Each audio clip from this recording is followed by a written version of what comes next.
ছোট বৌমা, বড় বৌমা, অনেক বেলা হয়েছে, ওঠো, বাসি কাজ ছাড়বে না? এতক্ষণে ছোট মহারানীর কানে তার শাশুড়ি মায়ের কথা গিয়ে পৌঁছলো।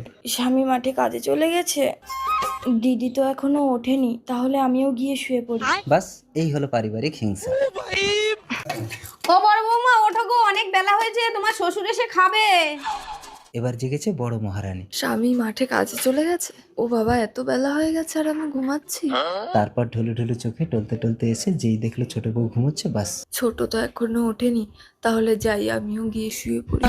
ততক্ষণে শাশুড়ি মায়ের সব কাজ সারা হয়ে গেল।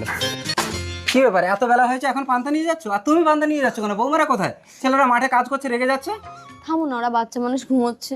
ঘুমোচ্ছে? এখন বেলা 10টা বাজে, এখনো ঘুমোচ্ছে? বড় বৌমা, ছোট বৌমা, হ্যাঁ বাবা। কি ব্যাপার, এত বেলা হয়েছে তোমরা এখনো ঘুমিয়ে আছো কেন? আর তোমার শাশুড়ি সকাল থেকে সব কাজ করে মাঠে পান্তা নিয়ে যাচ্ছে। এত কুড়ে মেয়ে আমি বাপের জন্মে দেখি। তুমি ওঠোনি কেন?